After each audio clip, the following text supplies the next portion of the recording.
And so we are happy to welcome once again this week Rachel Wagner joining us live here at My Hearing Centers from the Hallmarkies podcast and rachelsreviews.net. She's watching all the Christmas movies, so you only have to watch the best. I have a question. Have there been any real dogs this year? Yeah, I think Red won. Right out of the gate. It was absolutely terrible. I thought it was the worst of all sins. It was really boring. I just felt like it was never going to end. Yeah, when we were talking about it, for me, it was a bunch of things that seemed cool that should have worked together, but for me, just somehow didn't. Yeah, it was really bad. But my kids liked it, and that's what matters. Okay, well, that's good. I'll be in my trailer. All right, so there was a dog. All right. How about from the Hallmarks that you've watched this week, tell us what is the one that we should look for? I would recommend Santa Tell Me.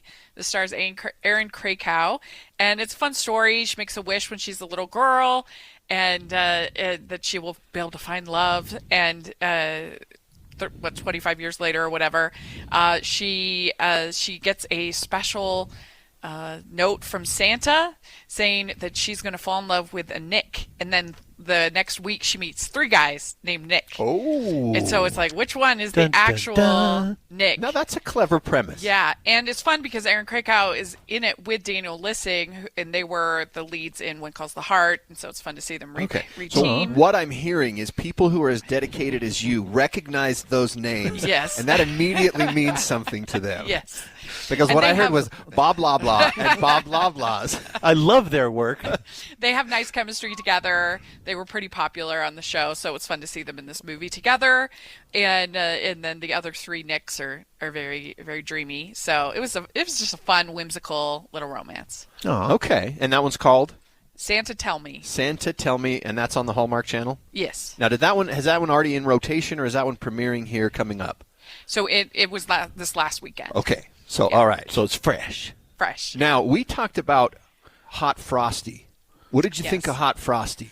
I enjoyed Hot Frosty. What? I did, yeah. I thought it was fun. It was particularly the first half when it starts to get trying to be all like dramatic. And like, That's and so then interesting. We were the lose. opposite. We were the exact opposite. I love like fish out of water comedies, like even going all the way back to like Encino Man and like movies like that. I just think are really funny, and so that part of it worked for me. And then like the sentimental stuff, I was like, I'd just rather just have the comedy. But I enjoyed it. I mean, it gave me so many questions to answer. Like, who sculpted that in the first place? Yeah. And did they not notice that their snow sculpture was suddenly alive? How about this one? Does he ever take a shower? That's a good question. Well, he'd have to have the scarf on during said shower.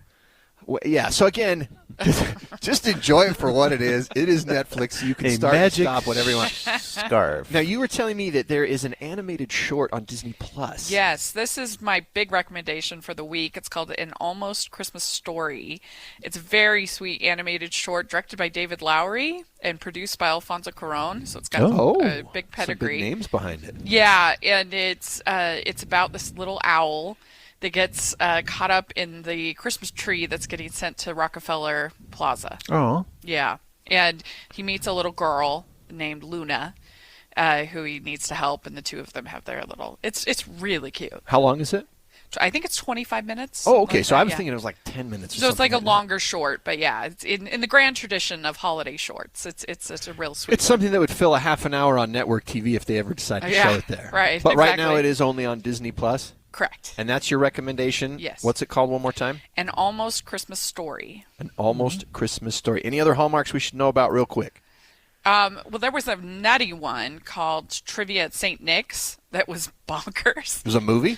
Yes, about this girl who was obsessed with Christmas trivia. It's not a good movie, but it was kind of bonkers. I did enjoy it. All right. So one of the things that people have a rotation of their Christmas movies. Yeah. Like there's going to be some that everyone watches every year. And so with 100 new movies that come out each year, the question is always going to be, does any of these crack your holiday rotation? I mean, you might be the exception because you have to watch all 100 every year. Yeah, it's hard because I don't get to rewatch movies in general. Just as a critic, there's just so much to watch. But I would say that The Best Christmas Pageant Ever is going to get into that cycle. There you go. It was. I agree with you on that. Really One good. thing we can all agree on. Yes. Best Christmas pageant ever Love is that in movie. the cycle. All right, rachelsreviews.net Yes. and the Hallmarkies podcast. Is there links to Hallmarkies podcast off of rachelsreviews.net? Yeah. And you can get the Hallmarkies podcast anywhere you get your podcasts? Yeah, anywhere and on YouTube as well. And we just had today an interview with Dallas Jenkins. So if you're Ooh, if you are a Look at you go. Best Christmas Pageant Ever fan, check that out. Okay, well, Rachel, thanks. We look forward to hearing from you next week with some more Christmas recommendations, especially as we get closer. Thanks for joining us. Thank you. Merry Christmas. Merry Thanks. Christmas.